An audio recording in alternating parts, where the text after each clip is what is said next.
Bom dia e obrigada por aguardarem. Sejam bem-vindos à teleconferência e reunião do Grupo Ultra para a discussão dos resultados referente ao quarto trimestre de 2021. O evento também está sendo transmitido simultaneamente pela internet via webcast, podendo ser acessado no site ri.ultra.com.br e pela plataforma MZAQ. A apresentação será conduzida pelo Sr. Rodrigo Pizzinatto, diretor financeiro e de relações com investidores do Grupo Ultra. E a sessão de perguntas e respostas contará também com a presença do Sr. Marcos Lutz, diretor-presidente do Grupo Ultra. Informamos que este evento está sendo gravado e que todos os participantes estarão apenas ouvindo a teleconferência durante a apresentação da companhia. Após a apresentação, iniciaremos a sessão de perguntas e respostas, quando instruções adicionais serão fornecidas. Caso algum dos senhores necessite de assistência durante a conferência, queiram, por favor, solicitar a ajuda de um operador digitando *0. Lembrando que os participantes do webcast poderão registrar antecipadamente no website perguntas a serem respondidas durante a sessão de perguntas e respostas. O replay deste evento estará disponível logo após seu encerramento por um período de 7 dias. Antes de prosseguir, gostaríamos de esclarecer que eventuais declarações que possam ser feitas durante essa teleconferência, relativas às perspectivas de negócio do Grupo Ultra, projeções e metas operacionais e financeiras, constituem-se em crenças e premissas da diretoria da companhia, bem como em informações atualmente disponíveis. Considerações futuras não são garantias de desempenho. Elas envolvem riscos, incertezas e premissas, pois se referem a eventos futuros e, portanto, depende de circunstâncias que podem ou não ocorrer. Investidores devem compreender que condições econômicas gerais, condições da indústria e outros fatores operacionais podem afetar o desempenho futuro do Grupo Ultra e podem conduzir a resultados que diferem materialmente daqueles expressos em tais considerações futuras. Agora, gostaríamos de passar a palavra ao Sr. Rodrigo Pizzinatto, que dará início à teleconferência. Por favor, Sr. Rodrigo, pode prosseguir. Bom dia a todos, é um prazer estar aqui com vocês mais uma vez para falar sobre os resultados da Ultrapar. E começando com uma breve retrospectiva de 2021, que foi um ano marcante para o grupo, um ano de grandes transformações. Primeiro, foi um ano de bons resultados para a Ultragaz, Ultracargo e Oxiteno, que registraram recordes de resultado e rentabilidade. A Ipiranga e a Extrafarma, por sua vez, não atingiram os níveis desejados de rentabilidade, mesmo com a melhora nas operações a partir do segundo semestre. Na Ipiranga, nós temos executado uma série de mudanças e ajustes operacionais para retomar a trajetória de crescimento com rentabilidade ao longo de 2022 e 2023. Nós tivemos também um avanço significativo na revisão do nosso portfólio, com a assinatura dos contratos de venda da Oxiteno e da Extrafarma, que ainda estão pendentes de aprovações, além da conclusão da venda de nossa participação na Connect Car em outubro do ano passado. Eu destaco também a importante renovação da nossa estrutura de gestão e governança, que reforça os pilares para a perenidade e crescimento do Ultra. Além dos novos membros do nosso Conselho de Administração, que trouxeram experiências e competências complementares, definiu-se também a sucessão na liderança do Grupo Ultra e da Ipiranga, além do planejamento da sucessão da presidência do Conselho de Administração. Eu vou passar agora pela nossa apresentação, comentando os resultados do quarto trimestre do ano de 2021. E após isso, nós vamos abrir a sessão de perguntas e respostas, onde a gente vai contar com a participação do Marcos. Muito bem, começando pelo slide 2, quero ressaltar 2 pontos sobre o reporte de resultados. O primeiro deles é em relação às demonstrações financeiras de 2021. Em função das assinaturas dos contratos de venda da Oxiteno e da Extrafarma ao longo do ano passado, classificamos essas duas empresas como ativos e passivos mantidos para a venda, isso é, operações descontinuadas. Nossas demonstrações financeiras anuais divulgadas ontem já refletem essa classificação. E para permitir comparabilidade com os períodos anteriores, tanto o earnings release como esta apresentação considera as informações consolidadas pro forma da companhia. Isso é, os dados da Ultrapar contemplam os resultados da Oxiteno e da Extrafarma no mesmo conceito que temos reportado. O segundo ponto que chama a atenção de vocês é em relação aos efeitos não recorrentes, tanto em 2021 quanto em 2022.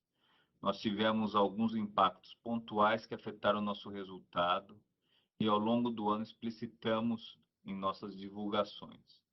Vocês irão notar nas explicações que excluímos esses efeitos, positivos e negativos, para analisar o desempenho operacional dos negócios e da Ultrapar. Indo agora para o slide 3, com os resultados consolidados da Ultrapar. Como vocês podem ver no gráfico superior à esquerda, o nosso EBITDA recorrente totalizou 1.144 bilhões de reais no quarto trimestre de 2021, e é 32% superior ao do quarto tri de 20, impulsionado por melhores resultados na Ipiranga, Ultragaz, Oxiteno e Ultracargo. Olhando agora para o resultado do ano, nosso EBITDA recorrente totalizou 4 bilhões e 55 milhões de reais, um crescimento de 22% em relação a 2020, com resultados recordes registrados na Ultragaz, Ultracargo e Oxiteno, e uma recuperação gradual nos resultados da Ipiranga e da Extrafarma. O lucro líquido da Ultrapar no quarto trimestre foi de 390 milhões de reais, 10% inferior ao do quarto tri de 20, principalmente em função da piora no resultado financeiro, atenuada pela melhora do EBITDA.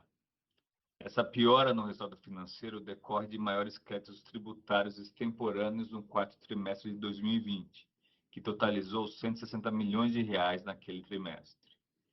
Da piora temporal de resultado da marcação a mercado dos hedges dos bonds, que não tem efeito caixa, e da elevação do CDI sobre o maior saldo médio da dívida líquida, apesar do menor custo da dívida.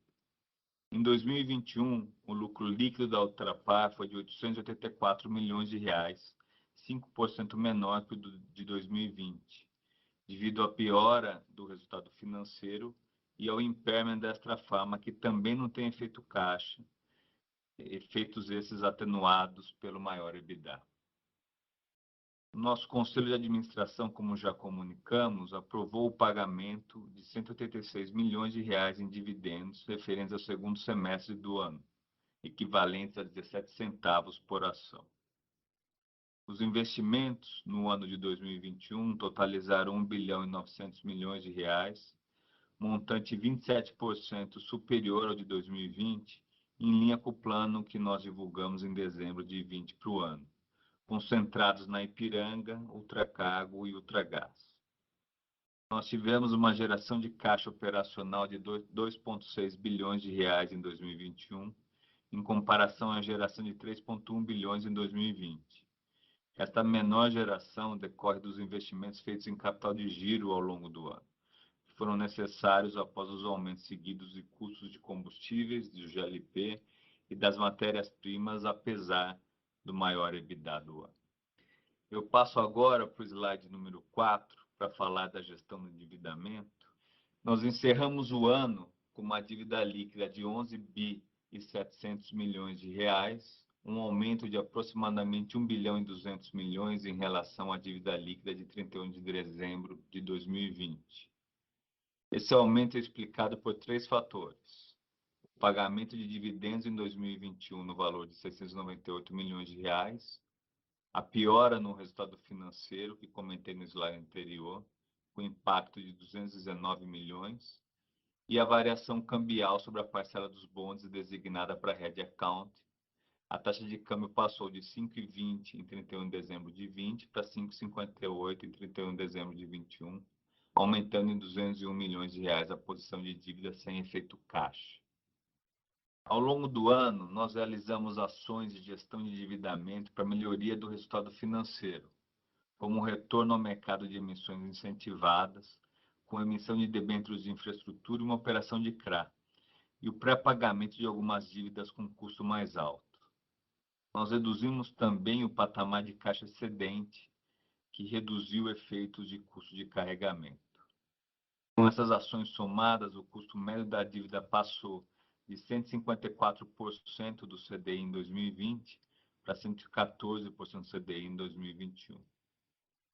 A nossa alavancagem passou de 3 vezes dívida líquida EBITDA em dezembro de 20 para 2,9 ao final de 2021, devido ao maior patamar de EBITDA dos últimos 12 meses, e nós mantivemos no período o duration estável em 4,6 anos. Passando agora para o slide número 5, para falar sobre os resultados da Ultragaz, o volume vendido no quarto trimestre foi 2% menor que o do quarto tri de 20, apesar do crescimento de 1% no granel, devido à menor venda no segmento envasado de 4%, consequência da menor demanda por botijões de GLP. No segmento granel, nós tivemos um crescimento do volume vendido para indústrias, comércios e serviços, setores que foram mais afetados pela pandemia em 2020.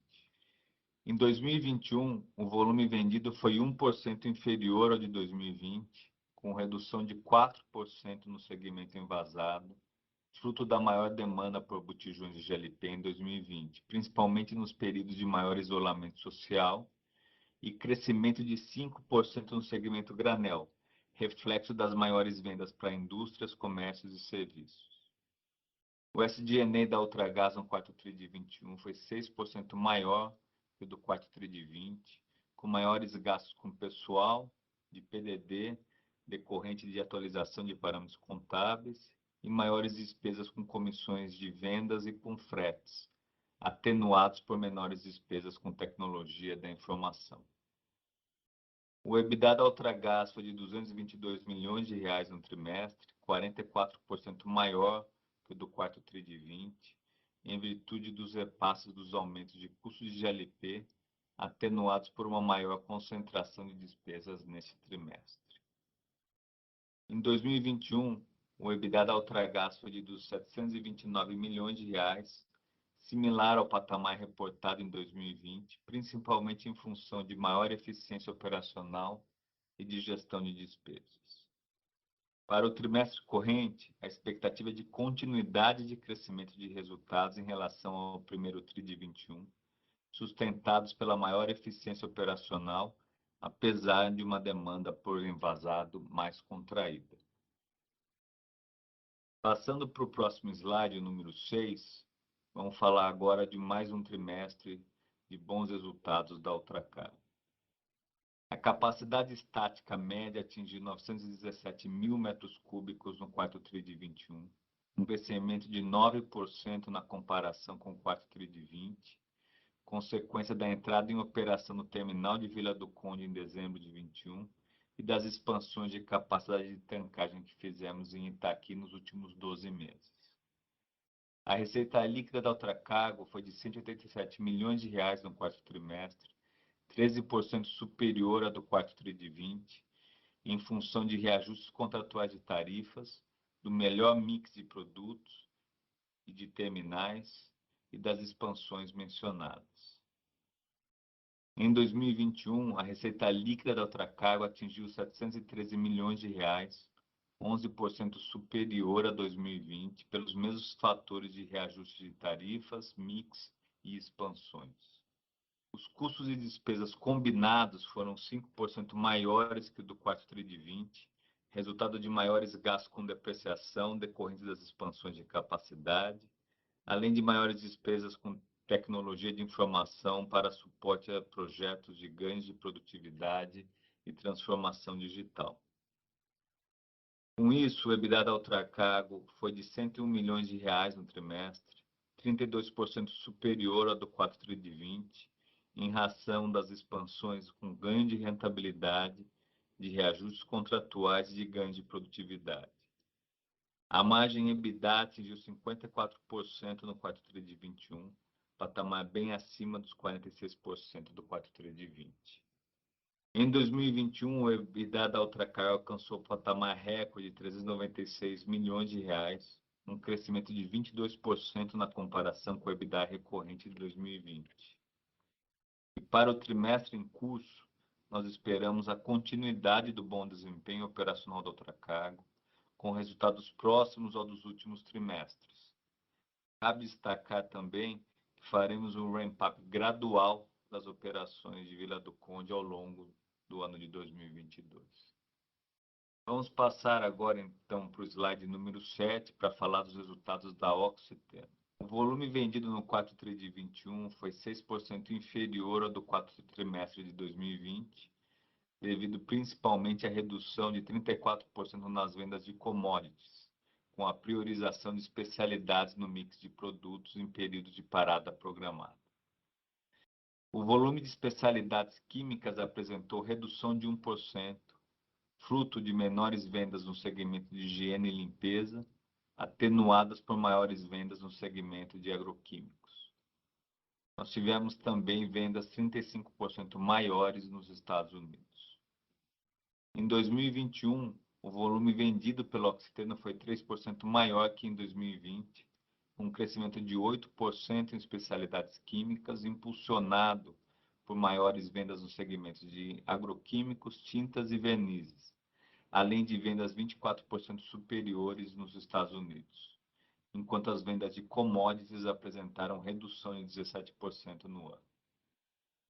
O SG&A da Oxiteno foi 16% maior que o do quarto tri de 20, consequência de maiores gastos com fretes e armazenagem, decorrentes de maiores custos unitários em reais, e despesas com pessoal que está em linha com a progressão de resultados. Vale destacar que no quarto tri de 2020, o resultado da Oxiteno foi beneficiado pela constituição de créditos tributários extemporâneos no valor de 85 milhões de reais. Com isso, o EBITDA da Oxiteno foi de 252 milhões de reais no trimestre, crescimento de 42% em relação ao EBITDA recorrente do quarto tri de 20. Esse crescimento decorre de melhores margens, que foram prejudicadas no quarto tri de 20 pelo efeito negativo do Zero Cost Collar e do câmbio mais desvalorizado, efeitos atenuados por maiores custos e despesas. A Oxiteno registrou o patamar recorde de EBITDA em 2021, no valor de 1.104 bilhões de reais, aumento de 75% sobre o EBITDA recorrente de 2020. E para o primeiro trimestre de 2022, nós prevemos a continuidade dos bons resultados do Oxiteno, com EBITDA recorrente acima do quarto trimestre de 2021. Passando agora para o slide 8, vamos falar um pouquinho sobre a Ipiranga. O volume vendido foi 2% menor que o do quarto trimestre de 2020, com redução de 7% no ciclo Otto, fruto da maior participação da gasolina em detrimento do etanol no mix de produtos, enquanto o diesel cresceu 2%. Em 2021, o volume de vendas da Ipiranga apresentou aumento de 5% em relação a 2020, em função dos menores efeitos da pandemia no consumo de combustíveis no Brasil em 2021 frente a 2020, com crescimento de 3% no ciclo Otto e 6% no diesel. Encerramos o quarto trimestre de 2021 com uma rede de 7.104 postos, 16 postos a mais que do terceiro trimestre de 2021, com 127 postos inaugurados e 111 postos depurados no trimestre. A contribuição média de volume dos postos inaugurados é de 438 metros cúbicos por mês, enquanto os postos depurados representam volume inferior a 19 metros cúbicos por mês. Além disso, encerramos o quarto trimestre de 21 com 206 lojas de operação própria da MPM, 57 lojas a mais que no terceiro trimestre de 2021. O SG&A aumentou 50% no trimestre, com alguns grandes efeitos. O primeiro deles é a concentração pontual extraordinária de provisões para contingências, no valor de 88 milhões de reais, que envolvem principalmente processos cíveis e fiscais com decisões recentes que aumentaram o risco de perda. Além disso, tivemos os efeitos da inflação nas despesas, maior PDD e o crescimento da operação própria da MPM, que passou de 55 lojas no quarto trimestre de 20 para 206 lojas no quarto trimestre de 2021. Importante lembrar aqui que em 2020 a Ipiranga realizou uma contenção grande de despesas em diversas frentes devido à pandemia, o que contribui também para esse aumento reportado. A linha de outros resultados operacionais totalizou 15 milhões no trimestre, menor que o do quarto trimestre de 2020, principalmente em função de menores créditos fiscais extemporâneos, efeito atenuado por maiores receitas de merchandising com fornecedores e menores custos com serviços. Já a linha de resultado na venda de bens totalizou 128 milhões de reais no quarto trimestre de 2021, devido à contabilização de um ganho de capital de 76 milhões de reais referente à venda da Connect Car e a maior venda de terrenos no trimestre. Assim, no quarto tri de 21, excluindo os ganhos de capital da Connect Car, o EBITDA da Ipiranga totalizou 627 milhões de reais, 29% maior que o do quarto tri de 20. Esse crescimento é fruto de melhores margens e maior resultado na venda de bens, parcialmente compensados por maiores despesas e menor volume de vendas. Em 2021, excluindo também o ganho de capital da Connect Car, o EBITDA da Ipiranga totalizou 2 bilhões e 10 milhões de reais, 17% superior a 2020, em função de melhores margens e do maior volume de vendas, atenuados por maiores despesas. Iniciamos esse ano implementando importantes ajustes operacionais para a retomada da rentabilidade da Ipiranga ao longo dos próximos trimestres. E para o trimestre em curso, nós vemos resultados ainda aquém de nossas expectativas e do primeiro TRI de 21. Lembrando que o primeiro TRI de 21 foi beneficiado por ganhos de estoque relevantes. Seguimos também atentos ao macroambiente no setor de combustíveis. Passando agora para o último slide, para falar do Extrafarma, no slide 9, nós encerramos o trimestre com 399 lojas, rede 1% menor que a do quarto TRI de 20, reflexo do maior rigor com as lojas de baixo desempenho. Destaco que 12% das lojas encontram-se em processo de maturação. A receita bruta foi de 528 milhões de reais no trimestre, 4% inferior à do quarto TRI de 20, devido ao menor número de lojas e à forte base de comparação nas vendas de celulares no quarto TRI de 20, efeito da pandemia naquele período. A receita bruta de 2021 da Extrafarma foi de 2 bilhões e 100 milhões de reais, estável em relação a 2020.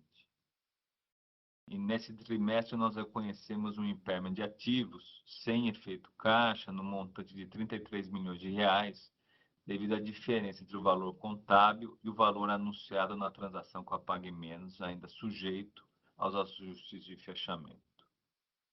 O EBITDA recorrente da Extrafarma totalizou 24 milhões de reais no trimestre, redução de 30% em relação ao quarto TRI de 20, consequência das menores vendas e de efeitos inflacionários sobre despesas, principalmente pessoal, parcialmente compensados por ações de redução de despesas e de ganhos de produtividade. Em 2021, o EBITDA recorrente da Extrafarma foi de 74 milhões de reais, 12% inferior a 2020, pelos mesmos motivos que mencionei no trimestre. Para o primeiro trimestre de 2022, nós esperamos um resultado acima do primeiro TRI de 21 e abaixo do quarto trimestre, devido à sazonalidade entre os períodos. Muito bem, com isso, eu encerro aqui minha apresentação. Agradeço o interesse e a atenção de vocês e a gente passa agora para a sessão de perguntas e respostas. O Marcos e eu estamos à disposição para responder as principais questões que vocês tiverem. Obrigado. Iniciaremos agora a sessão de perguntas e respostas, apenas para investidores e analistas. Caso haja alguma pergunta, por favor, digitem asterisco 1. Se a sua pergunta for respondida, você pode sair da fila digitando asterisco 2. As perguntas serão atendidas na ordem em que são recebidas. Solicitamos a gentileza de tirarem o fone do gancho ao efetuarem a pergunta. Dessa forma, uma ótima qualidade de som será oferecida. Por favor, Aguardem enquanto coletamos as perguntas. Se você estiver participando via webcast, favor clicar em Perguntas ao palestrante para enviar sua pergunta aos executivos da companhia. Nossa primeira pergunta é de Gabriel Barra, Citibank. Olá, Pizinato, Lutz, time daí. Obrigado pela pegar minhas perguntas. Eu tenho, acho que, 2 pontos principais aqui que eu queria debater com vocês.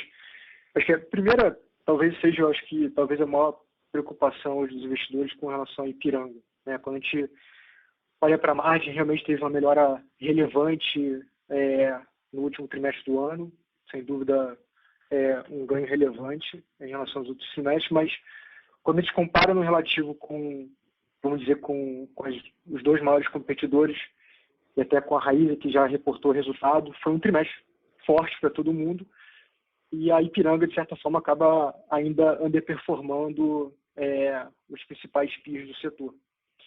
E até pegando um pouco, aproveitando que o Lutz está no call e pela primeira interação pública com os analistas, se pudesse discutir um pouco, né, quais são os próximos passos aqui na Ipiranga, se tiver algumas mudanças importantes ali dentro, chegada do Linden, mudanças e outros integrantes do time.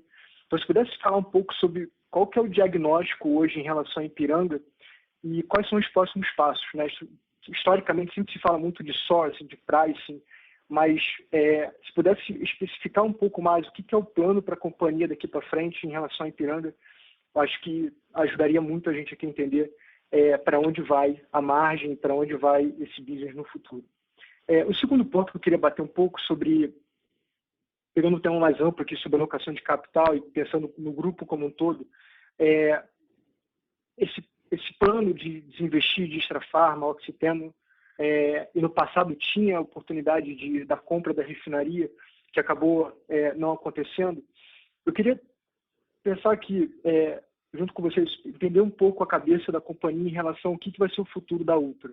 Após a venda da Oxiteno e da Extrafarma, o que é hoje prioridade para o grupo daqui para frente? É realmente resolver, talvez, esse gap que tem na Ipiranga, focar nos business hoje que a companhia tem sobre o seu portfólio, ou continuar, talvez, até no curto prazo, já pensando em outros business em crescimento e fazendo isso concomitantemente com essa, vamos dizer, esse turnaround dentro da Ipiranga. São esses 2 pontos que eu queria abordar. Obrigado. Gabriel, o Marcos aqui. Bom, vamos lá. Essas 2 perguntas aqui, acho que precisava de umas 6 horas de call, né, para a gente poder ir a fundo. Mas deixa eu tentar ser bem simples e direto aqui, tá? A Ipiranga, ela não tem uma razão estrutural, pelo contrário, para ter uma performance abaixo dos 2 concorrentes que são de presença nacional, vamos chamar assim. Ela tem uma marca tida como, assim, vista pelo consumidor final como uma marca número 1. Ela tem uma infraestrutura muito semelhante, a BR tem uma estrutura um pouco maior, a Vibra, mas isso não tem um gap que justificaria nem perto dessa diferença de resultado que a gente tem.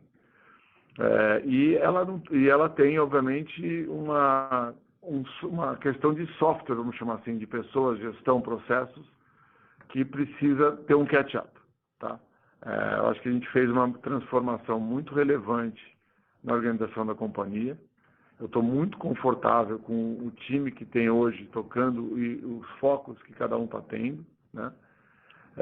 E esse catch-up será natural, tá? Eu acho que a gente começou a fazer um pouco desse catch-up no trimestre passado, mesmo que os números às vezes não conseguem dizer. A gente tem coisas além do número financeiro que a gente acompanha que melhorou bastante. Por exemplo, o Net Promoter Score, como o revendedor está vendo a companhia. A gente foi a companhia que mais aumentou a sua rede bandeirada no último trimestre, mais aumentou no mês passado. A gente está, de alguma forma, avançando muito nas estratégias de pricing, como a gente falou. Acho que tem uma estrutura de pricing hoje já com percentual, assim, estamos bem perto do 100% que a gente precisa atingir para consolidar, na verdade, a cultura de lidar dessa forma com o pricing, mais do que a infraestrutura do pricing, que eu acho que já está bem estabelecida. Então, assim, várias coisas estão construindo. A área de sourcing, trading, etc., precisa avançar muito. Nesse tema, a gente tem um concorrente que está muito avançado. Então, assim, a gente tem um caminho aí para percorrer, né? E esse caminho você não percorre em um mês, em 4 meses. Você percorre em 1 ano, em algo assim, em 2 anos. Mas, assim, esse catch-up, esse gap tem que fechar e vai fechar. Então assim, no final, para mim, eu acho que a resposta, eu não sei se eu fui muito vago, mas, assim, então, são muitas iniciativas, são dezenas de iniciativas que nem eu controlo elas, mas, assim, o time está fazendo e eu vejo eles fazendo e eu tenho certeza que elas terão bons frutos, tá? Então, assim, o jeito que eu te descreveria seria esse. Depois você me fala se isso te dá, se você gostaria de especificar alguma coisa, mas é que são muitas iniciativas realmente que no seu todo fazem a diferença. No tema de Grupo Ultra, eu vou te dizer o seguinte: a Ultrapar, ela deve ser no futuro uma companhia que cria valor ao gerir ativos. Então, ela deve ser uma companhia que no futuro vai investir em negócios que, quando ela põe a mão, o negócio dobra de valor, porque ela tem uma cultura forte, ela tem uma estrutura forte, ela tem um time forte, ela tem uma disciplina forte, e de alguma forma, isto é o que a gente, no longo prazo, vai construir. Eu não vou especificar, obviamente, passos de médio prazo ou aquisições futuras, que não estão nem no radar agora. O que eu te digo é que hoje o foco é, de fato, fazer esse catch-up operacional da Ipiranga. A gente tem 2 negócios que são Ultracargo e Ultragás, que estão performando muito bem e que têm caminhos muito relevantes de expansão mais acelerada, e, eventualmente, M&As menores, especialmente nesses 2 negócios que eu falei agora, para acelerar esse crescimento estruturado, poderia fazer bastante sentido para a gente também desde já. Tá? Então, assim, eu acho que, resumindo um pouco, é isso. Não sei se te satisfez a resposta. Não, super claro, Schmitz. Eu acho que o primeiro ponto, assim, se puder só, talvez, eu sei que é uma pergunta bem ampla, são vários temas aqui, mas se puder só especificar um pouco mais sobre a questão da logística. Eu vejo, acho que é um tema até que já foi discutido, mas me parece que não existe esse gap logístico, né? Só para ter certeza, realmente vocês não veem que existe esse gap logístico em relação à base de distribuição, logística e afins entre os principais, vamos dizer, os Big Three do setor. Só para ver se ficou claro mesmo, vocês não veem que existe esse gap. Não, eu vejo que existe um gap, só não acho que esse gap justifica o gap de resultado. E eu vou te dizer que tem regiões que eu sou melhor que os meus concorrentes e regiões que eu sou pior que os meus concorrentes. No sul do país, a gente tem a melhor infraestrutura, por exemplo, né? A gente tem regiões do país que a gente ainda está se estruturando, que são regiões importantes da gente estar mais forte. Tem regiões que a gente aluga tanque de terceiros, né? E vice-versa. Então, assim, o meu ponto tem sim um esforço a ser feito, já tem alguma coisa em curso que foi feita, né? Tem coisas que são bases recentemente inauguradas, como Miritituba, que é um pool, mas se você for olhar, o grosso da infraestrutura logística é em pool nos 3 players que a gente está falando, ou 4 players. Portanto, por definição, boa parte do volume passa em bases que a gente compartilha com a concorrência. Então, não dá para dizer que eu sou muito mais, assim, que isso justifica R$20 por metro cúbico de diferença. Não, de forma alguma, né? É uma coisa menor, e eu te digo que o software ligado a essa logística, esse sim, talvez tenha um gap maior na inteligência de frete, na inteligência de como movimentar produto, de como fazer programação, de como fazer entrega. Eu acho que isso tem um gap que a gente também vai perseguir, mas está na categoria do software, não do hardware CAPEX. Justo, super claro. Muito obrigado. Nossa próxima pergunta é de Regis Cardoso, Credit Suisse. Oi, pessoal. Bom dia. Só queria Tenho certeza que vocês estão me escutando bem. Não consigo escutar direito, tá muito abafado, desculpa. Melhorou agora? Tirei o fone aqui. Alô? Melhorou. Legal, tá bom. Obrigado por pegar as minhas perguntas, pela apresentação. Obrigado, Lutz, Rodrigo, também por participar. Duas perguntas aqui do meu lado. A primeira sobre a alocação de capital. A Ultrapar tem uma posição de caixa muito relevante e, quer dizer, como é sabido, ela estava se preparando para uma aquisição de tamanho, vamos dizer, transformacional de uma refinaria, que por fim não foi à frente. A dúvida é o seguinte, quer dizer, vocês enxergam que existem outras oportunidades, eventualmente, de tamanhos menores, mas que em agregado poderiam ser do mesmo tamanho, tão representativas quanto, que se puderem, né, comentar que indústrias que vocês imaginam o Grupo Ultra expandindo no futuro. Já falamos outras vezes de gás natural, de biocombustíveis, mas que de fato nunca teve um movimento mais contundente nessa direção. Ou eventualmente, vamos dizer, de uma solução de outro tipo, repagar dívidas, dívida no exterior, que agora você não vai mais ter geração de caixa dolarizada ao externo. Enfim, eu queria entender um pouco essa dinâmica dessa disponibilidade de caixa e como que vocês pretendem alocá-lo. Um segundo tema, aí trazendo a discussão de novo um pouco mais para o lado da Ipiranga de novo, e aí, Lutz, agradeço tua resposta à pergunta anterior. Eu queria só entender se vocês têm, vamos dizer assim, identificaram algum conjunto de low-hanging fruits, algum conjunto de oportunidades que vocês imaginam estar mais rapidamente disponível, ou eventualmente algum aprendizado da tua experiência pregressa que poderia ser rapidamente implementado na empresa. Obrigado. Olha, vamos lá. Vou começar pelo final, tá? Não tem nada que, assim, tem uma chave ali se você virar aquela chave ali, você aumenta R$1 bilhão o resultado da companhia em 15 dias. Não existe isso. Assim, no final, existe sim. Essa é uma indústria que não tem muita novidade. Não tem rocket science nesse negócio, né? A gente está falando aqui de fazer as coisas normais que se faz há muitos anos na indústria de distribuição. O Linden, que é o atual CEO, ele é um cara muito focado em operação, em execução, é um cara de cultura ExxonMobil lá de trás. Então, assim, realmente focar no básico, muito bem feito. E eu acho que isso é o suficiente para deixar a gente muito perto, ou igual, ou em alguns casos até acima da concorrência. Depende dos mixes e de como a gente olhar e do momento do mercado. Então, assim, esse é o foco.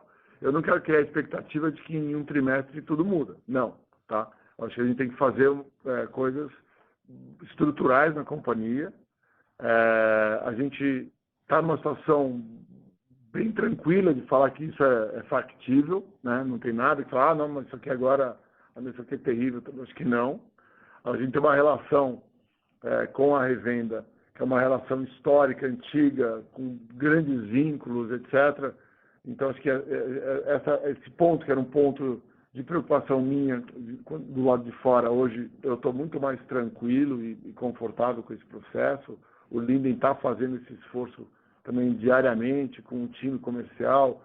O Carlos Frederico, que é o diretor comercial, faz muito isso. Assim, esse caminho está sendo perseguido, as coisas estão caminhando e como eu falei na última resposta, a gente já vê resultados concretos na relação, no aumento da rede bandeirada e coisas do gênero. Tá? Então, queria deixar meio que marcado esse ponto. Tá? Então, não tem coisas chaves que se viram e de repente se transformam em big bangs, etc. Tá? Isso aí é uma ilusão, não existe. Tá? Em relação a portfólio, eu não quero ser muito repetitivo, mas assim, na outra pergunta eu falei mais ou menos isso, mas assim, não vamos fazer uma coisa gigantesca agora. Assim, a refinaria, que era um projeto, eu não acho que seria um projeto nesse momento seria bom para o momento que a gente vive, para o momento de juros, taxa de juros que a gente vive, de instabilidade no setor de petróleo e coisas do gênero, que quando você vai um pouquinho mais para dentro do setor, você tem mais exposição, etc. A gente está realmente numa ponta bem protegida de venda mesmo e tal. Então, eu realmente estou tranquilo com isso. Acho que a gente vai ter uma fotografia da companhia com balanço mais reforçado para um momento de juros mais alto. Você pensar que o Focus de 12 meses atrás, acho que era para um CDI de perto de 4, né? Então, assim, a gente está num mundo diferente do que 12 meses atrás. Então, eu acho que o caminho é, de fato, agora, a gente avançar fazendo, se fizer algum M&A, fazendo M&A de pequena escala, potencializando principalmente ultragás e ultracargo, tá? Nossa próxima pergunta, de Guilherme Levy, Morgan Stanley. Oi, pessoal, bom dia. Obrigado por pegar a pergunta. Acho que minha primeira pergunta é se vocês poderiam comentar um pouco aí sobre os projetos de lei em andamento no Congresso para mudar a maneira como os impostos nos combustíveis são cobrados, como vocês esperam que isso impacte o setor de distribuição daqui para frente, e também como uma potencial mudança na forma como os impostos são cobrados poderia afetar a estratégia de estoques da Ipiranga nesse ano. E a segunda pergunta, em Extrafarma, se vocês poderiam compartilhar com a gente a expectativa de timing mais atualizada para a conclusão da transação, para a aprovação do CAD, quais são os próximos passos, e se vocês esperam que o CAD possa aplicar algum tipo de remédio para essa transação. Obrigado. Guilherme, eu vou responder a primeira pergunta, o Rodrigo pega a segunda sobre a Extrafarma, tá? Primeiro é o seguinte, o Brasil viveu nos últimos 12 meses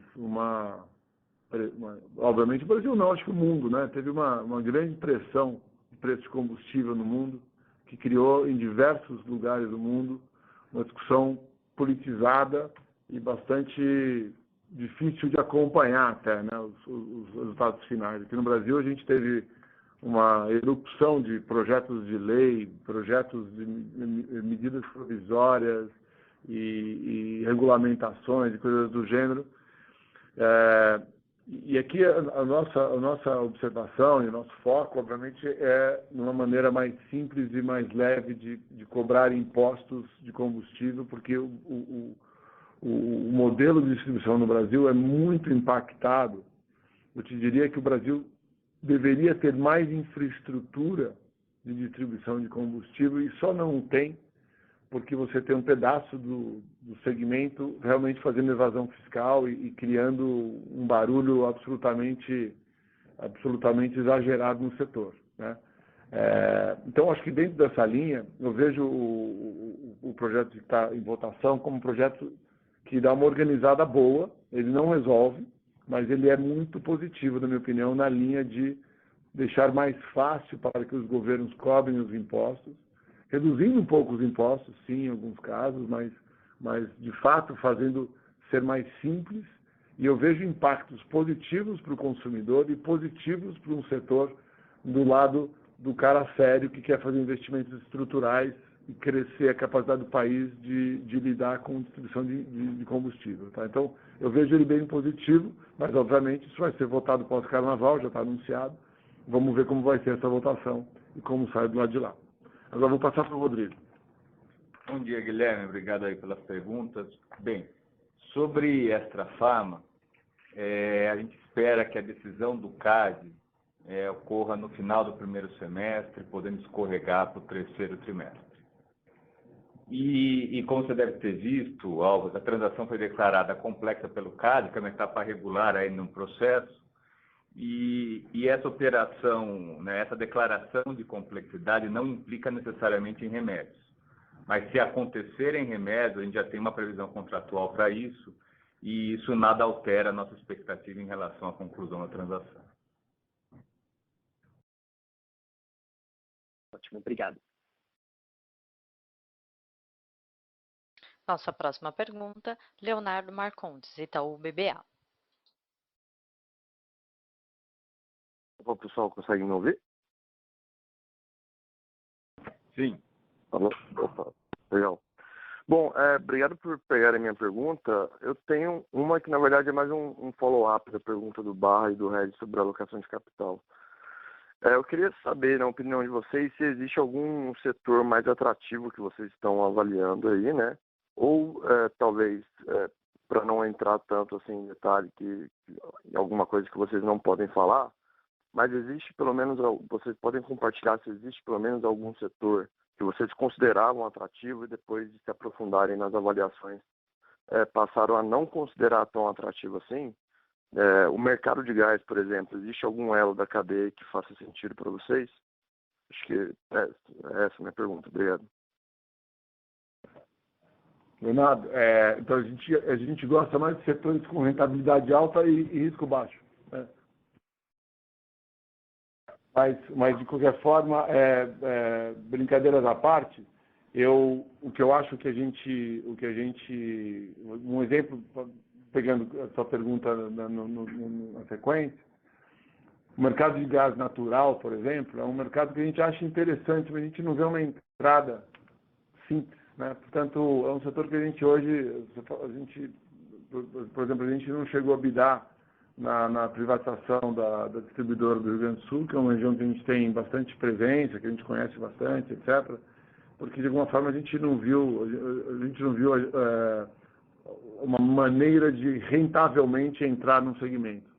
Então, eu acho que, como umbrella, né, como assim, o guarda-chuva de investimentos nossos aqui, obviamente está embaixo desse mundo da energia, que é onde a gente está, né, e os seus tangentes, né. Mas, de alguma forma, o nosso foco deve ser, neste momento, muito mais virado para dentro de casa. A gente deve, sim, fazer alguma coisa se a oportunidade aparecer, ou se concluirmos algumas conversas, mas coisas muito pequenas, debaixo dos guarda-chuvas de ultragás e ultracargo, e, de alguma forma, preparar a organização para, no longo prazo, poder ser uma organização que sabe que, quando faz o investimento, ela, de fato, cria um valor versus o antigo controlador e, de fato, faz essa diferença, né? Como alocador de capital, acho que isso é fundamental. A gente precisa garantir que essa estrutura está in place, né, para fazer movimentos maiores. Perfeito. Obrigado pela resposta. Nossa próxima pergunta, Luiz Carvalho, UBS. Oi, pessoal. Primeiro, bom dia. Obrigado por pegar as perguntas. Parabéns aí pela recuperação, principalmente na Ipiranga. Tem 3 perguntas aqui. Talvez a primeira, aproveitando a presença do Lutz no call, eu sei que já abordaram talvez esse ponto anteriormente, mas talvez olhando por uma outra perspectiva. Lutz, agora com próximo de talvez 60 dias, 50 dias aí na posição oficialmente, o que dá para falar, assim, se a gente pensar talvez num plano de 100 dias, talvez num plano de 2 anos, 3 anos ou de 5 anos aqui, que eventualmente você consideraria como, vamos dizer assim, os principais accomplishments, os principais objetivos, assim, pensando nesses 3 horizontes, agora que você está oficialmente aí nessa posição. Segunda pergunta, eu acho que é uma pergunta que eu tenho feito já em outros calls anteriores, aí eu também queria talvez ouvir de vocês, em relação à política de dividendo, né? Obviamente a política da companhia, ela está prevista no estatuto, a gente obviamente entende, mas entende também que tem uma entrada de caixa para vir por conta da Oxiteno e da Extra Farma, mas olhando, por exemplo, hoje a alavancagem da companhia, né, na casa de 3 vezes, talvez não faria muito sentido pagar dividendos. Assim. Queria entender se tem algum tipo de estudo para uma possível revisão, uma possível flexibilização dessa direção. E se eu puder fazer uma última aqui, acho que também já foi abordada, mas queria abordar de uma outra maneira. Como você mencionou, Lutz, a Ipiranga é uma marca muito reconhecida, vamos dizer assim, E aí, talvez, se você pudesse mostrar, talvez dar mais exemplos ou mais evidências assim, do que já mudou, né? Sei que tem um novo head de trading, tem uma nova CFO, obviamente um CEO novo. Eu tenho seguido o Linden no Instagram e estou vendo que ele está gastando sola de sapato, está visitando cliente para caramba. Assim, o que de fato a gente consegue, talvez, do ponto de vista mais palpável, já perceber de mudança na Ipiranga? Obrigado. Bom, vamos lá. Vou pegar a mais fácil, porque eu não posso incumpridar muito essa do dividendo, tá? Eu concordo com a tua visão. Isso é um assunto que é um assunto de acionista, como vocês sabem, no estatuto a gente tem essa regra. Isso é um assunto que, na minha leitura, deve ser discutido, mas é uma decisão da Assembleia, tá? Então, assim, eu acho que nesse momento é o que eu posso dizer, né? Em relação à Ipiranga, a sola de sapato do Linden, eu acho que assim, aquilo ali é a ponta de um iceberg, de um processo da companhia de se aproximar da revenda e estar mais perto, escutar mais, entender mais os problemas operacionais, os problemas na relação em si, etc., né? Isso dá para um cara como o Linden um grande subsídio, e cada viagem dessa ele volta com uma lista grande de coisas para fazer, né? De coisas para implantar, para executar, para estruturar, para organizar. E ele faz isso não sozinho, ele faz isso com uma boa parte da diretoria dele, revezando com um, com o outro, tal. Então, assim, no final, isso cria meio que o nosso backlog de ações para melhorar a nossa eficiência na ponta, que é onde, de fato, a gente faz a diferença, né? É isso também que traz um pouco esse conforto de que a relação é uma relação que tem qualidade, que, de alguma forma, tem resiliência, e que, apesar das frustrações do passado, tal, tá com a gente e, de alguma forma, abraçando esse projeto e abraçando essa retomada. Primeira pergunta, qual que... Era sobre o plano de 100 dias. Quanto o plano de 100 dias, 2 anos, é difícil pra caramba falar. Eu posso falar um pouco do sonho, né? O sonho, que é um sonho, de novo, um sonho ansioso, né? Não um sonho para aposentadoria, mas um sonho para logo, para a gente estar efetivamente no benchmark do setor e com todas essas companhias com grandes projetos de crescimento para realmente fazer seus resultados dobrarem, né? Então, assim, a gente precisa primeiro fazer esse catch-up. Uma vez com esse catch-up feito, a gente tem que ter um pipeline de crescimento muito sólido, né? E eu acho que a gente tem que fazer, obviamente, a primeira etapa direito, para depois sonhar com a segunda etapa, né? Uma coisa que eu acho que a gente precisa ter forte como cultura é de fazer o primeiro degrau antes de fazer o segundo, né? Eu tinha um amigo, quando era moleque, que começo de carreira, brincava assim: vou tentar ganhar meu terceiro $1 milhão, que o primeiro e o segundo eu já desisti, né? Então, assim, é um pouco isso. Eu acho que a gente precisa, de fato, construir aqui um tijolo em cima do outro. E eu acho que, assim, o plano de 100 dias, na verdade, é o plano de 2, 3 dias. A gente já está, de alguma forma, no processo agora, né? Eu acho que os processos começaram a mudar todos. E eu acho que isso, infelizmente, não é uma coisa assim: puta, eu cheguei aqui, contratei 150 caras, mandei embora 250, peguei um consultor tal. Não é isso, tá? Esse negócio é, de fato, transpiração e esforço e resiliência, é muito mais ligado a isso, tá? Talvez o que aconteceu lá atrás, no passado, foi justamente essa vontade de, em 100 dias, resolver tudo. E eu acho que não funcionou lá atrás, e eu acho que essa que é a transformação. Acho que da fase do Marcel, muitos castelos foram quebrados e reestruturados, né? E eu acho que agora essa construção, ela está sendo feita acelerada também. Então, assim, acho que no final não tem, infelizmente, um Big Bang para te dizer, tá bom? Fechado, está claro. Obrigado, pessoal. Obrigada. Não havendo mais perguntas, gostaria de passar a palavra para o Sr. Rodrigo Pizzinatto, para as últimas considerações. Sr. Rodrigo, prossiga com suas últimas considerações. Bem, obrigado a todos aí pelas perguntas e pela atenção. As perguntas que vieram pela internet, a equipe de RI vai retornar em contato. Então, muito obrigado e até o próximo, pessoal. Bom dia a todos. Obrigada. A teleconferência de resultados do Grupo Ultra está encerrada. Por favor, desconectem suas linhas agora.